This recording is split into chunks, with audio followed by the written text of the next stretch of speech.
Vamos a iniciar la clase que corresponde a este día. La he titulado El primer encuentro con el faraón, ¿verdad? Que ha tenido Moisés, que tuvo Moisés y Aarón. Oremos. Querido Dios, te agradecemos por la vida, te agradecemos por tu presencia, porque nos permites todavía estar viviendo y disfrutar una oportunidad para vivir, para disfrutar la vida, para disfrutar de tu presencia en nuestras vidas y en la presencia tuya en la vida de los demás hermanos y hermanas, para que juntos podamos celebrar tu amor, tu salvación y la vida que nos ofreces. Amén. Vaya, hermanos y hermanas. En el texto de Éxodo,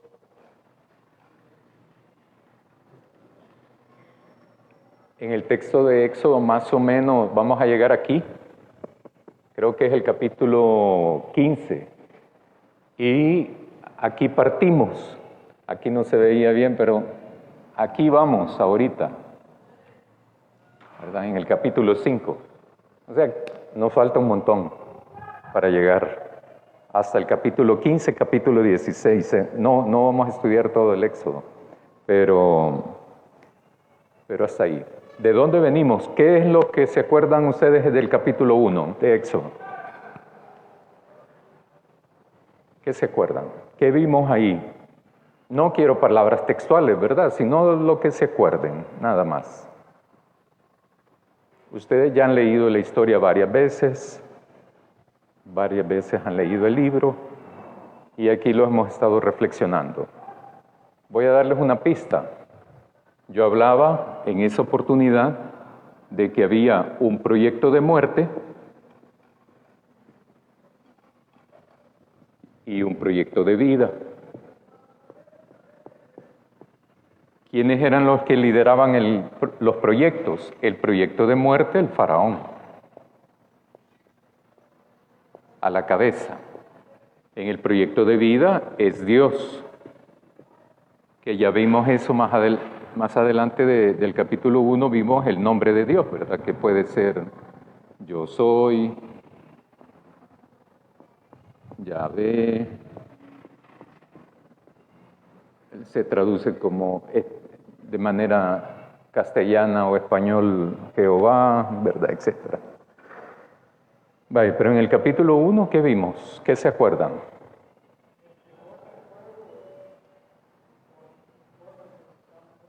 Muy bien. Muy bien,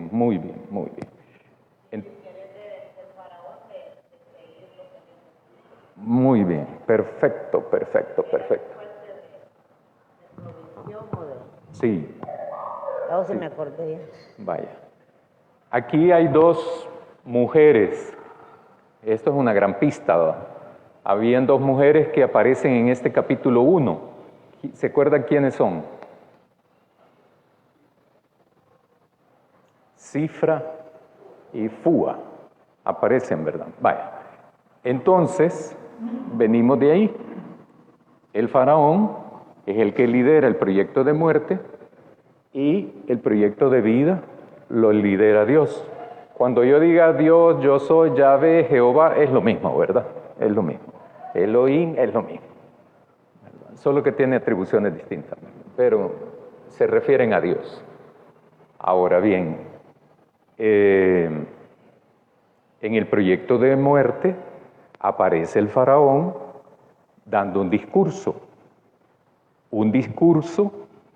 que tiene como propósito provocar temor a la población egipcia. Y dice él, entre otras cosas, hay que tener cuidado con los esclavos, con los hebreos. Se están haciendo demasiado numerosos. Eso es peligroso para nosotros. Ahora dirían, para los intereses de la nación, dirían ahora. Es peligroso eso. Es peligroso. Porque se pueden aliar con los enemigos que nos hace la guerra a los egipcios Y entonces nos van a derrotar y se van a ir, ¿verdad? Se van a ir. O sea, el propósito no es que se vayan. El propósito es controlarlos, explotarlos. Eso lo vimos más adelante, ¿verdad? Sojuzgarlos, explotarlos como esclavos. Yo decía en la tercera clase cuáles son los efectos de la esclavitud, cuáles son los resultados de la esclavitud para el pueblo egipcio y cuáles son los resultados, los efectos del pueblo Israel, de los hijos de Israel. Cuando diga los hijos de Israel, Israel o hebreos, más o menos me refiero al mismo sector, ¿verdad? Entonces, yo dije que uno de los beneficios de la esclavitud para los egipcios era mano de obra barata. Y el hermano Roger, que siempre se sienta allá, por eso señalo ahí, me dijo, yo creo que no es barata, es gratis, ¿verdad? Y es cierto, es cierto. Pero bien, entonces, Faraón da ese discurso, el discurso es para provocar temor en el inconsciente de la población egipcia. Los hebreos son peligrosos si se hacen demasiado numerosos. Entonces hay que asesinar a los hombres. Cuando sean adultos, no. Cuando nazcan niños, hay que matarlos. Llama a Sifra y Fua, el faraón de ese momento, entonces, y le dicen, vaya, cuando ustedes que son parteras, atienden a las hebreas, y entonces, si es niño, mátenlo, y si es niña, déjenla vivir. Porque en esa concepción se creía de que era fácil dominar a las mujeres. Eso nunca ha sido cierto, ¿verdad? Menos ahora. Entonces, no me voy a meter en eso ahora porque tampoco es el tema, pero es bien cómico esa cosa, es bien interesante. Entonces, y Sifra y Fua le dicen después, ¿verdad? Bueno, ¿cómo es posible, verdad? Yo me imagino que pasa un tiempo prudencial, pueden ser años, puede ser que no lo sé, no lo dice el texto, pero entonces manda a llamar a las parteras y le dice, bueno, ¿y ustedes? Les dije que asesinaran a los niños. Lo que pasa es que las hebreas son robustas y se atienden solas, ¿verdad? Aquí en el país yo conocí comunidades, conocí mujeres que se asistían a sí mismas por emergencia, ¿verdad? Porque en el siglo pasado no era tan fácil eso de tener hijos. No habían unidades de salud suficientes. Y si había unidad de salud, no había lo que se conoció después como salas de espera materna. Cuando ya las mujeres ya estaban ya en las primeras cosas, se iban a traer en ambulancia y se llevaban a esos lugares para mantenerlas ahí en control, en supervisión, mientras comenzaba todo el periodo de dilatación. Ustedes saben mejor eso que yo, de todas maneras. Entonces, ¿qué más se acuerdan de lo que hemos visto? Capítulo 2.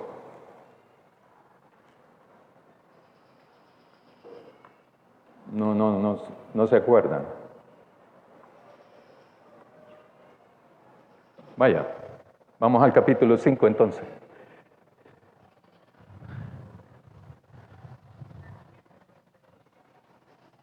¿Cómo? Sí, exactamente. Nace Moisés, ¿verdad? Ese es un ejemplo de cómo era la forma de protección que podían tener las familias, ¿verdad? Hebreas. Porque nadie va... Bueno, sí, hay papás y mamás, ¿verdad?, que desechan a los niños y a las niñas. Pero en lo general no. Uno va con ellos hasta la muerte, ¿no? Para uno puede tener 30, 40 años los hijos y siguen siendo los hijos de uno, las hijas, ¿verdad? Entonces, luego aparece el texto. Eso es bien, aunque no fue mi línea de interpretación, ¿verdad? Pero es bien interesante descubrir cuándo es que Dios se fija en esta gente que está esclava, según el texto. Yo recuerdo que cuando hice esta pregunta que voy a hacer, la contestó el pastor Luis. ¿Cuánto tiempo tenía ese pueblo de estar esclavo? Y ahora no la va a contestar él. ¿Cuánto? Más o menos 400 años. Exacto. Exactamente. 400 años. Entonces uno se puede poner a pensar en eso, ¿verdad? ¿Y por qué Dios no respondió antes? Y entonces uno puede salir rápidamente diciendo, es que no había llegado el tiempo de Dios. Es que lo que pasa es que Dios así lo quiso. Pero decir ambas da otra serie de preguntas, ¿verdad? Teológicas, existenciales que podrían ayudarnos a clarificar esto o a descubrir cosas novedosas también. Pero tampoco esa es la línea interpretativa que yo llevo. Pero más o menos eran 400 años de estar allí. Entonces dice el texto en el capítulo 3 que el pueblo le pide a Dios eso. Y cuando eso ocurre, Dios se fija en el pueblo. Dice el texto, lo escribe de esa manera porque no hay otra manera de escribirlo también, ¿verdad? Dice que vio al pueblo, bajó con el pueblo y conoce la realidad de ese pueblo esclavo, haciendo referencia de que como que Dios solo está allá en el cielo. Ya no tenemos esa línea teológica actual, ¿verdad? O sea, sí está en el cielo, pero está en todas partes ahora, ¿verdad? Pero en ese tiempo se creía que Dios estaba más allá, ¿verdad? Entonces, por eso, y esa es una manera de escribir para ayudarnos a entender, comprender eso, de que Dios entonces conoce la realidad del pueblo esclavo. Y entonces ahí, en el versículo 25, capítulo 2, dice, y miró Dios a los hijos de Israel y los reconoció Dios. A mí eso me hizo pensar cuando los papás, generalmente van los papás, decimos popularmente a asentar a los niños y las niñas. O sea, registrar, ¿verdad? Pues eso me da risa porque cuando uno va a la alcaldía uno dice, vengo a comprar, porque no le van a regalar, ¿verdad? Usted la paga. La partida de nacimiento. Y yo la primera vez que escuché eso dije yo, y que no la dan completa, ¿verdad? Porque se llama acta de nacimiento, acta de matrimonio, partida de matrimonio. Entonces, se llama acta. A mí me recordó eso, cuando dice Dios que los vio, ya después de haber indagado qué es lo que le pasaba y toda la cosa, ¿es que acaso Dios no sabía? Y ahí sale la teología que uno tiene, ¿verdad? Y uno puede decir, no, como no, sí sabía. Pero allí es la actitud del pueblo también que busca a Dios. Y entonces dice que los reconoce Dios a ellos, a ellas, al pueblo. Como que y de ahí en adelante va a decir el texto, mi pueblo. Si se fijan en eso, en el capítulo 3, 4, 5, va a ir diciendo mi pueblo. Luego se da el llamado de Moisés a Moisés, como yo digo, ¿verdad? Que Moisés está regateando, ¿verdad? De que yo no puedo, que yo, ¿verdad? No, sí, soy inútil hasta para hablar, ya no dijéramos para actuar, etcétera, etcétera. Y el otro, ¿verdad? Dios, no, ¿cómo no, verdad? No lo contumerea tampoco Dios. Lo que está haciendo Dios es argumentándole, pero hay un momento en que Dios se enoja, ¿verdad? Y entonces Dios le dice a Moisés, pues ahí ve vos cómo hacer, ¿verdad? Como decimos los humanos cuando nos enojamos, ya sea con los hijos, con las hijas, con el esposo, la esposa, con los amigos, las amigas. No, ¿verdad? Dios no hace eso. Dios no le dice eso a Moisés. Dice que se enoja, el texto dice eso, pero no pierde el diálogo, ni el respeto por Moisés. Entonces yo decía en esa oportunidad de que ese aspecto podría ser algo educativo para nosotros y para que lo implementemos con todas las personas, especialmente para todos. El hecho de que yo me enoje no es justificación para dañar a los demás,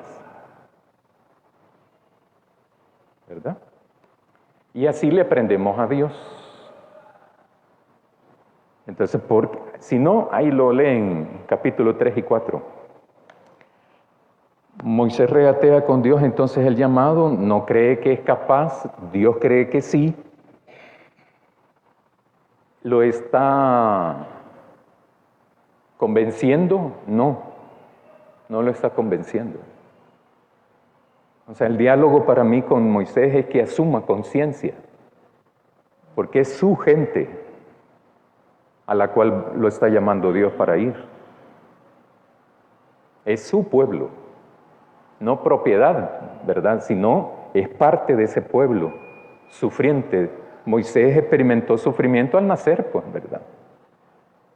Eso de que lo metan ahí en una cosa y que lo lancen a la suerte de Dios, ¿verdad? Y todo. Pero bien, Dios llama entonces a Moisés para que operativice y ejecute el plan de Dios. De eso no hay que perderlo, no es el plan de Moisés. Moisés es llamado para que sea un facilitador de ese plan. Así como debe ser la iglesia ahora. La iglesia no salva a nadie. El reino no es de la iglesia. El reino es de Dios.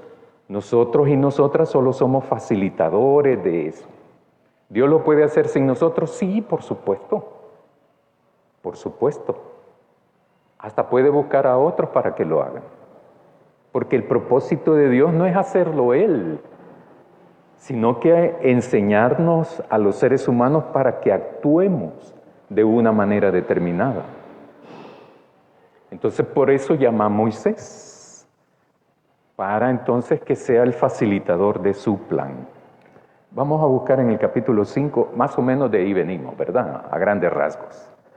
Hemos estudiado solamente, reflexionado 4 capítulos y es muy superficial lo que hemos hecho. Da para diferentes líneas de interpretación. Eso es lo que quiero decir con eso es diferentes enfoques.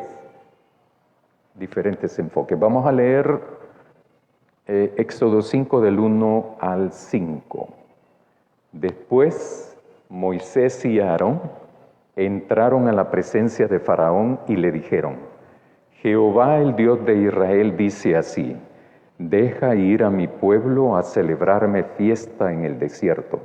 Y Faraón respondió: ¿quién es Jehová para que yo oiga su voz y deje ir a Israel? Yo no conozco a Jehová, ni tampoco dejaré ir a Israel. Y ellos dijeron: el Dios de los hebreos nos ha encontrado. Iremos pues ahora camino de 3 días por el desierto y ofreceremos sacrificios a Jehová nuestro Dios para que no venga sobre nosotros con peste o con espada. Entonces el rey de Egipto les dijo: Moisés y Aarón, ¿por qué hacéis cesar al pueblo de su trabajo? volved a vuestras tareas. Dijo también Faraón, he aquí el pueblo de la tierra es ahora mucho, y vosotros les hacéis cesar de sus tareas. Ahora bien, con el encuentro entonces, hay no sé cómo lo ven ustedes, yo lo interpreto de esta manera. Cuando llega Moisés y Faraón, no es una petición, no es una propuesta, no es mucho menos es una súplica, es una demanda. Deja ir. Pero a Moisés y a Aarón lo dicen cabalmente. ¿Quién es el que dice eso? Dios. Yahvé, Jehová. Él es el que lo pide, Él es el que lo demanda. Entonces, dice, deja ir a mi pueblo a celebrarme fiesta en el desierto. Y es bien sincero el faraón para mí, ¿verdad? Y el faraón responde, ¿y quién es ese Dios? ¿Y quién es ese Yahvé? ¿Quién es ese Jehová? No lo conoce. Mucho del pueblo esclavo tampoco lo conoce. Si se fijan y se recuerdan que hemos estudiado eso también.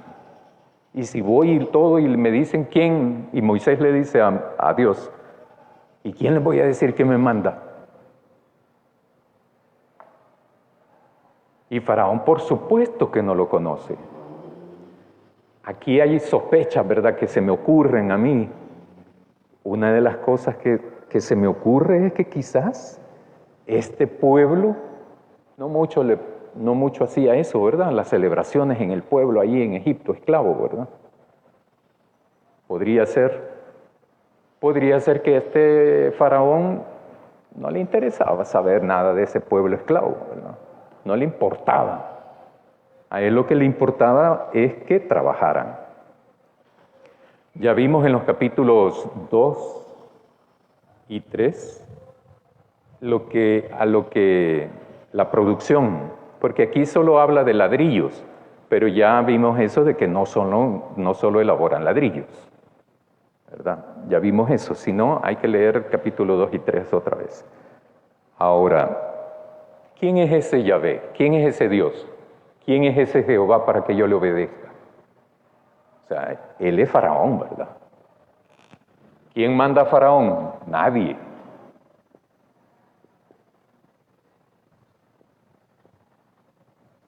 Este es una especie de Dios para la religión de esa época de ellos, ¿verdad? ¿Quién es ese Yahvé? ¿Quién es ese Jehová para que yo le obedezca y deje ir al pueblo?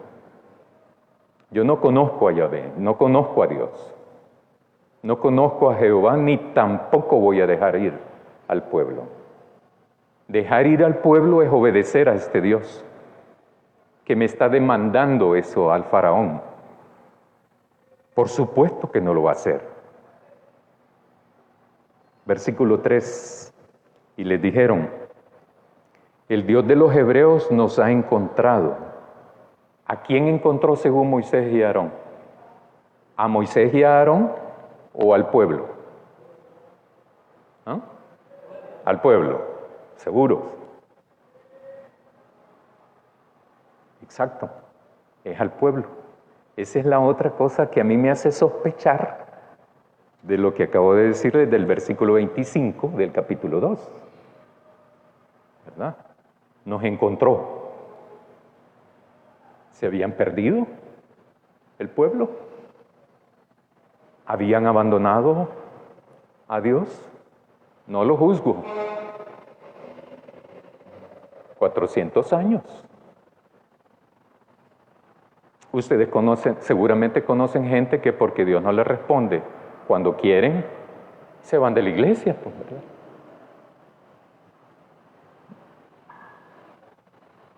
Pero eso tiene que ver con las concepciones de Dios también. Casi siempre en la Biblia, más que todo en los profetas, particularmente en Isaías, habla mucho del resto, de que el pueblo es una cosa, pero el resto fiel es otra cosa. A veces hacen un paralelo. Cuando dice el texto, muchos son llamados, pero pocos los he escogido. No es porque son pocos los escogidos, pocos los que responden. ¿Verdad? Entonces, eso me hace pensar a mí esa situación. Versículo 3. Iremos pues ahora camino de 3 días en el desierto. Aquí, si esto es Egipto, no es egipcio, es Egipto esto, pero más o menos.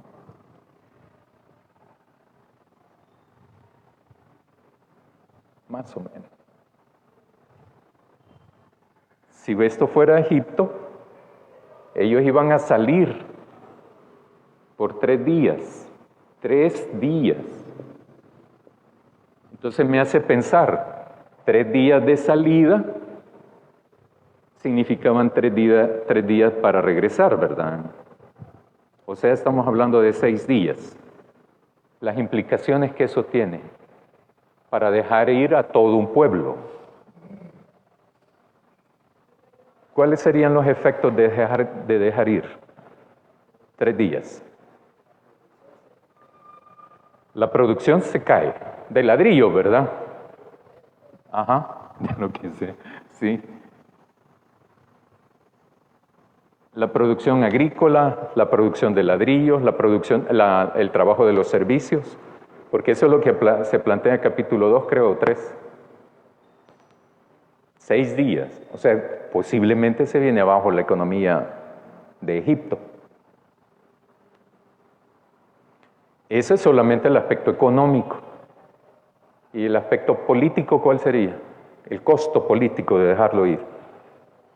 Hemos visto, por lo que dice el hermano Aníbal, el costo económico, pero ¿y el costo político cuál sería? ¿Cómo? Pierde fuerza el reino. ¿Cómo pierde fuerza? ¿En qué sentido pierde fuerza el reino? O sea, ya más aterrizado eso.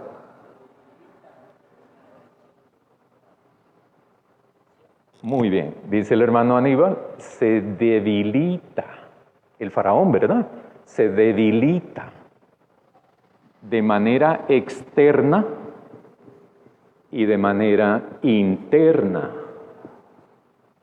Este faraón no salió aguado, ¿va? Sí. El principio de autoridad. Ajá.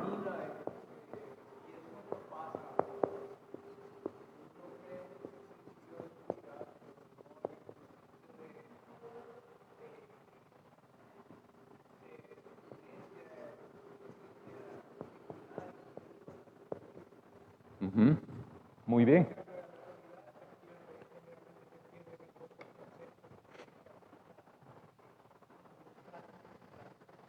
Sí. Ucrania le tira unos misiles que le autorizó Estados Unidos tirarle a Rusia, ¿verdad? Bueno, ¿cómo responde Rusia? Mandándole un misil ultrasónico o algo así, ¿va? O supersónico, no sé. Ajá, vaya. Lo que están midiendo es la fuerza.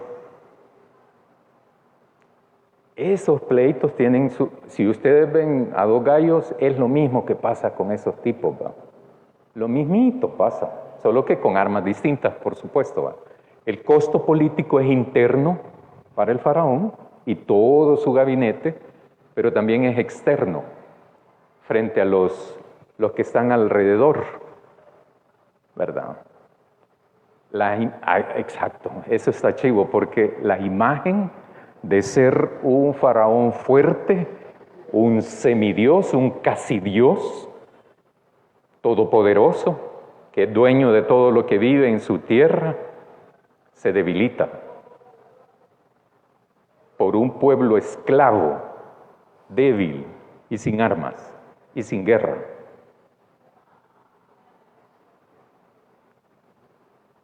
Entonces hemos visto el costo político, el costo económico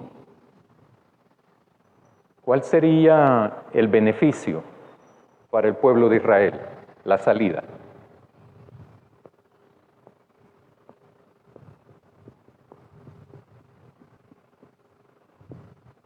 ¿Cuál sería el beneficio social para el pueblo? Exacto, perfecto. El costo, el beneficio social es la recuperación de la identidad.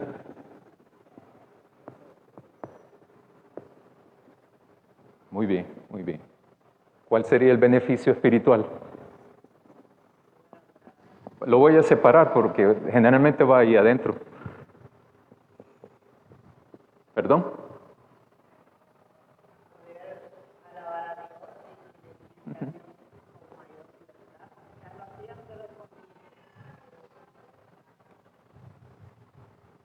Perfecto.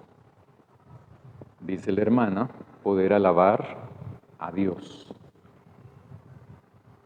¿Qué otro beneficio tendría? Espiritual.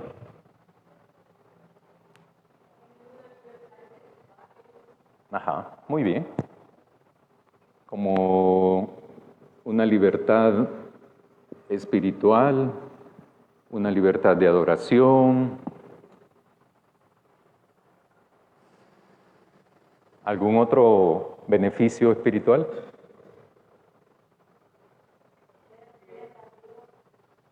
Ser fiel a Dios. Muy bien. Sí, porque particularmente como que habían abandonado, ¿verdad?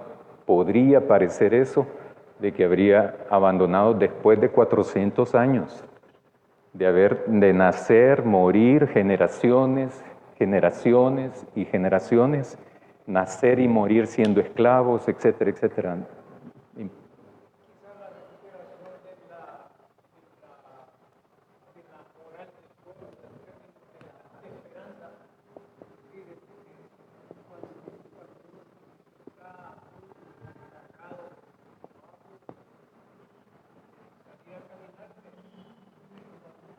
Sí, sí, sí.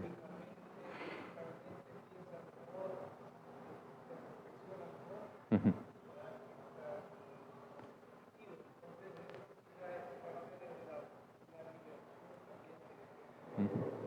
Sí. Perfecto. Voy a hacer un resumen. Dice el hermano Otto que es como una recuperación moral, una recuperación de la esperanza, porque como a veces también uno, más o menos, solo estoy interpretando, ¿verdad?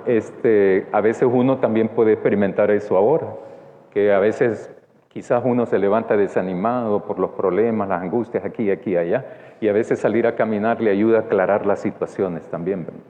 Y eso le ayuda a uno como para irse recomponiendo, para ir viendo las cosas de otra perspectiva o animarse a aventurarse, a emprender algo. Eso no hay que perderlo de vista porque lo vamos a utilizar después, ¿verdad? Después, cuando el pueblo ya sale. Muy bien. Y entonces, deja ir 3 días al desierto. Y a mí me surge una pregunta que no voy a profundizar en eso, y que dice, el Dios de los hebreos nos ha encontrado, iremos pues ahora camino de 3 días por el desierto y ofreceremos sacrificios a Jehová nuestro Dios, para que no venga sobre nosotros, ¿quién? Él va, Dios, con peste o con espada. ¿Cuándo dijo eso Dios? En los capítulos anteriores, búscanlo. Pero no ahorita, ¿verdad? Después, versículo 4, y entonces el faraón responde, y dijo, Moisés y Aarón, ¿por qué hacéis cesar al pueblo de su trabajo? Vuelvan a su trabajo. Y el 5, dice el faraón también, he aquí el pueblo de la tierra es ahora mucho, y vosotros les hacéis cesar de sus tareas. ¿Cómo interpretan eso del faraón?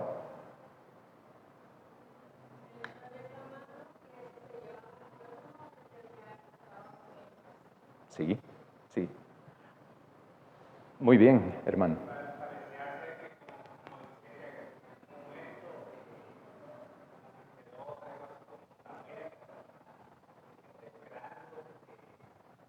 Ujú.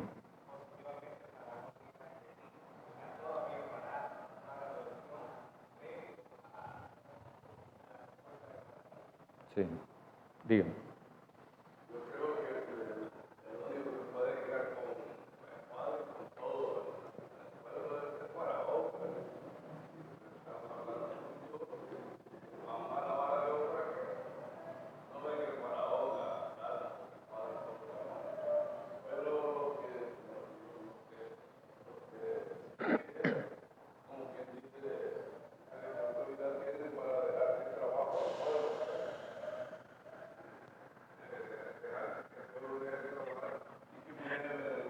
Sí.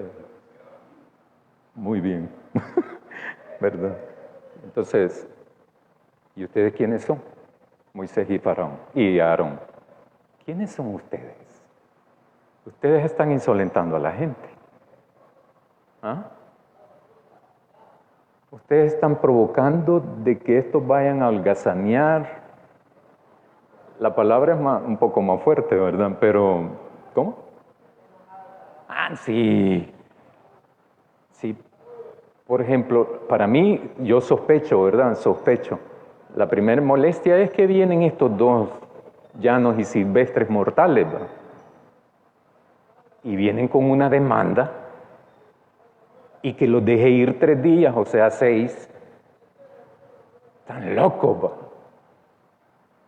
¿Y quiénes son ustedes? Primero ha dicho, ¿y quién es Dios para que venga con eso, va? ¿Que acaso yo le voy a obedecer a ese tu Dios, va? Y después les dice, Moisés y Aarón, ¿por qué provocan que el pueblo no trabaje? ¿Por qué están haciendo eso? Pero no es que les está pidiendo razones, ¿verdad? El texto no va en esa línea, sino que los está responsabilizando, los está culpando de eso. Y al final, lo que dice es que vuelve entonces el discurso de por lo menos 2 faraones anteriores, por lo menos un faraón anterior. He aquí el pueblo de la tierra es mucho y vosotros les hacéis cesar de sus tareas. El pueblo es numeroso y si se van, los están provocando que dejen de trabajar. El lenguaje también esconde algo, ¿verdad? O sea, lo que tú estás buscando es que dejen de ser esclavos. Porque el trabajo no es lo mismo como ahora, ¿verdad? Aunque la canción dice que Dios creó el trabajo como castigo, ¿verdad? Dice la canción esa. Sí. Vaya. Vamos adelante, en versículo 6. Y mandó Faraón aquel mismo día a los cuadrilleros del pueblo que lo tenían a su cargo a sus capataces diciendo, de aquí en adelante no daréis paja al pueblo para hacer ladrillo como hasta ahora.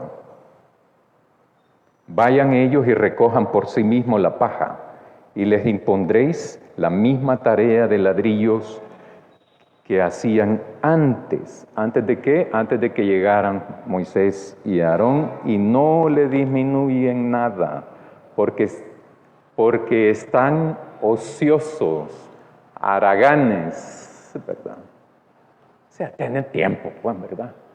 Bueno, si les sobra el tiempo, les vamos entonces a poner algo que hacer. El faraón, ¿verdad? Por eso levantan la voz diciendo, vamos y ofrezcamos sacrificios a nuestro Dios. En otros países de Europa, si usted es musulmán, le dan permiso para hacer el Ramadán. Es un derecho. Lo cual no hacen con los cristianos en esos mismos países. Yo eso lo vi de manera positiva. Le respetan eso. No les quitan su vestimenta. Le respetan esa identidad. Y ciertas celebraciones estaban exentos de atender a ciertas responsabilidades laborales y educativas, siempre y cuando sea para las determinadas fiestas del Islam, del Islam. Pero no lo vi tampoco eso con los cristianos.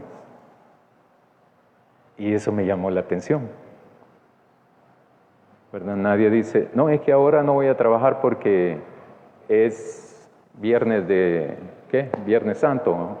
O viernes de gloria, no, sábado de gloria, ¿no? Este viernes santo. Y entonces, en eso no lo vi. Y escuché, por ejemplo, una vez en una clase, decir, por ejemplo, disculpen por venir a esta hora, pero es que estaba en la fiesta de Ramadán. Ah, le dice el profesor, está bien. Bueno, y tranquilo, no pasa nada. No, es que vengo del culto de la primera iglesia bautista. Ah, está bien, no pasa nada. Aquí no lo veo eso, ¿verdad? Aquí no lo veo ninguna de las dos cosas, ¿verdad? En este país, pero en otros países nunca lo vi. Eso, nunca. No sé si existe ahora, ¿verdad? Pero hace años no. Ahora bien, hablemos de este versículo 6, 7, 8. ¿Cuál es el propósito de decir de esa medida del faraón? El faraón toma esa medida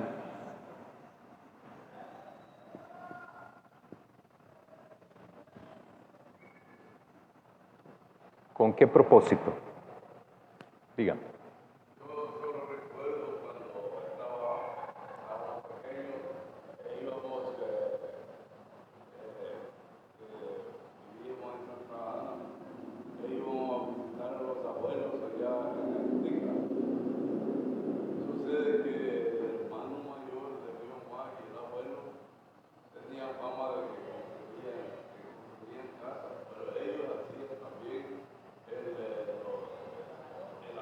La nube.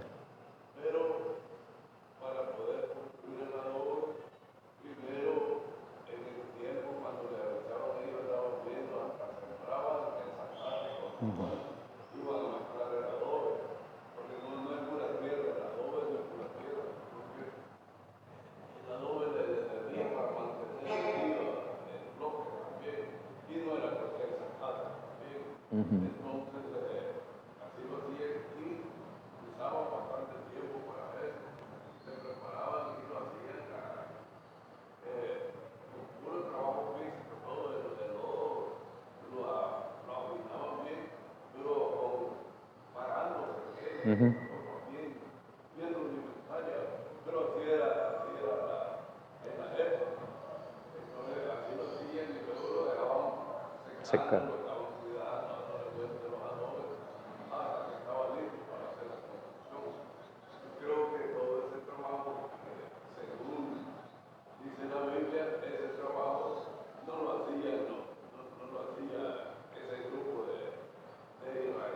Sí.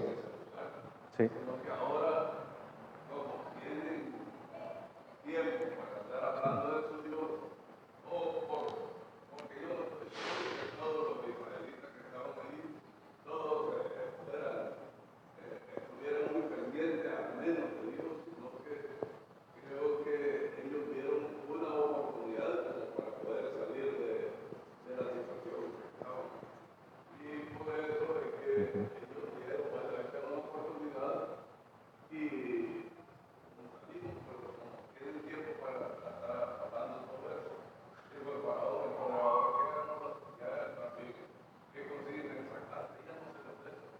Sí. Ajá.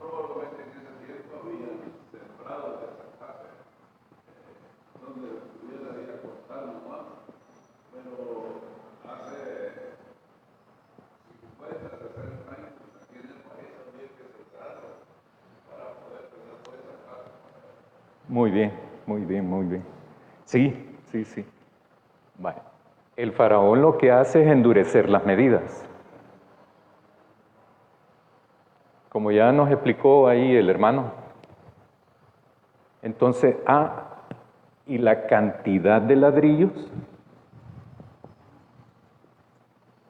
es la misma, es igual, ¿verdad?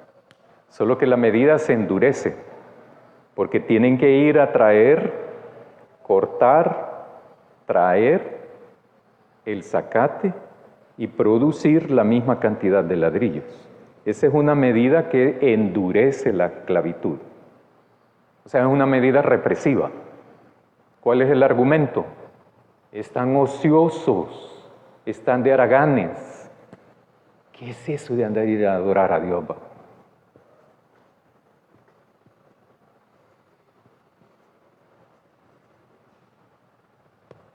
¿Tienen tiempo? Bueno. Si tienen tiempo, les vamos a dar algo que hacer. Sonó a mamá y papá a veces eso. No tenés nada que hacer, vení, te voy a buscar oficio.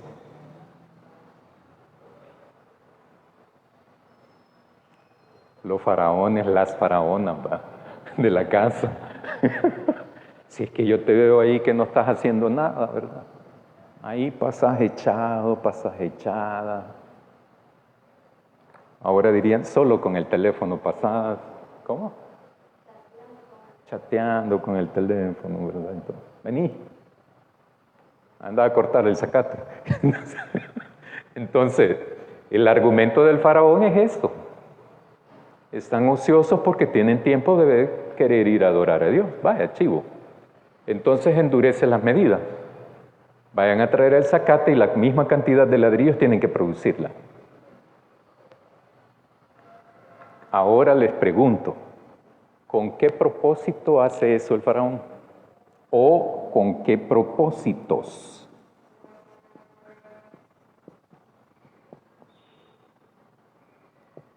¿Propósito o propósitos?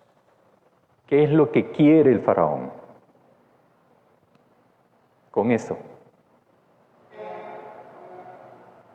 No vayan a creer que cualquier decisión es solo porque se le ocurre, ¿verdad? Tiene propósitos. Así como yo he dicho varias veces, todo escritor de la Biblia tiene propósitos de escribirlo, ¿verdad?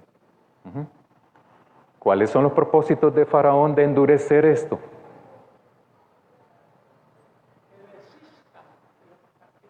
Exacto. Ay, desistir. Renunciar.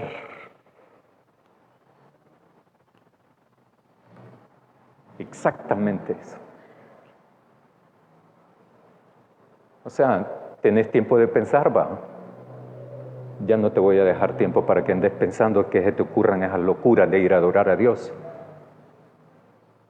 Lo vas a hacer por las malas.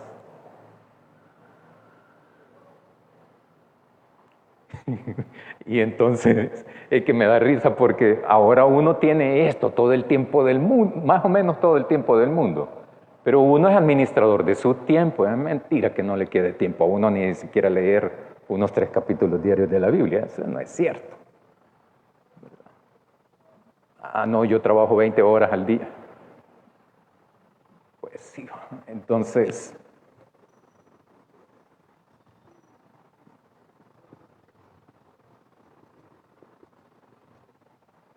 Ya más adelante vamos a ver si funciona esta cosa. El faraón no es cristiano, no obedece a nuestro Dios, ¿verdad? Hay que tomar en cuenta eso.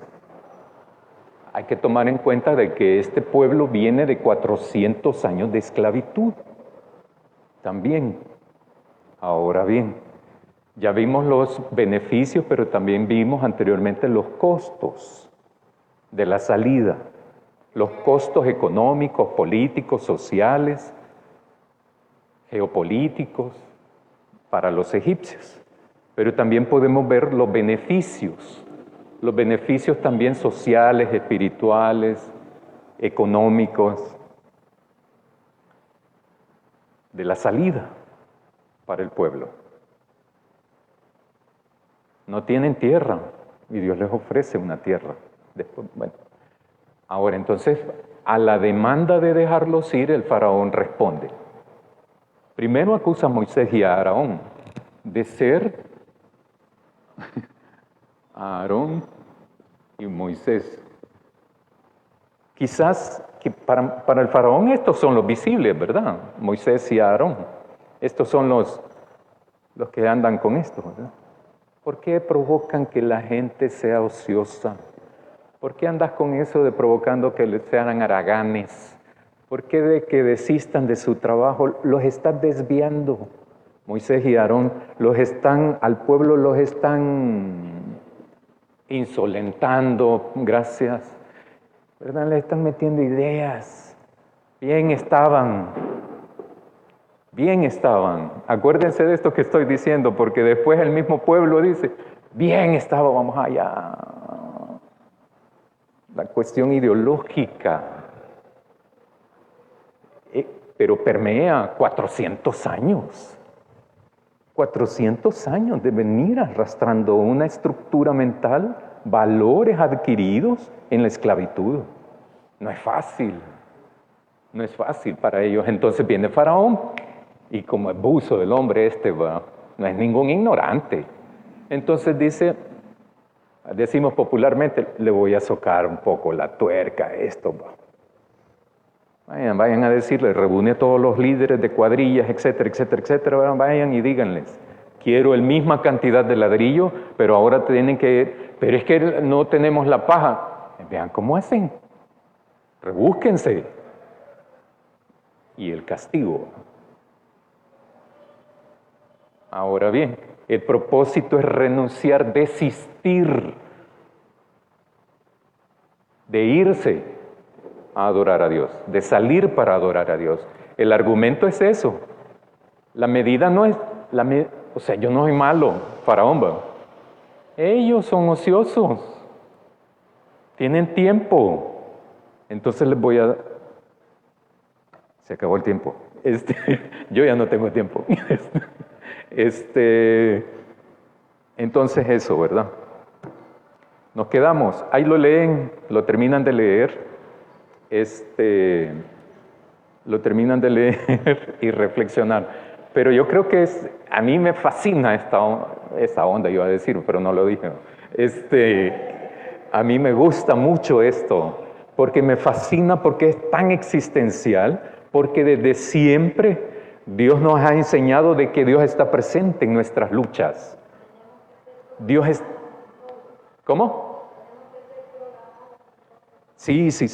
Y entonces, y la libertad que ellos buscaban, claro, Moisés y Aarón han tenido contacto con Dios, ¿verdad? Y ellos no solamente es la cuestión de la liberación de la esclavitud, sino también de quién es el autor de esa liberación, de ese plan de vida, quién es el macizo, pues, de eso, ¿verdad? El autor. Entonces, Moisés y Aarón son los facilitadores nada más, pero es Dios que se va a enfrentar y se está enfrentando con Faraón. ¿Y quién es verdad, para Faraón, para que yo le haga caso? Pues ni lo conozco, ni le voy a hacer caso, y no voy a dejar al pueblo de Israel. ¿Quién provoca el enojo? ¿Moisés y Aarón? En un nivel sí, porque son los facilitadores, son los cara pública, son los que dan la cara frente al faraón. Pero realmente, ¿quién es el que está enojando a Faraón? Dios. Claro, Dios. Es Él el que se está metiendo en eso. Dios es el que ha articulado esto. La liberación no solamente es de los grillos, no tenían grillos, ¿verdad? Pero algunos. No es solo de sino también de aquí. ¿Quién quiere orar para despedirnos? Oremos, hermanos.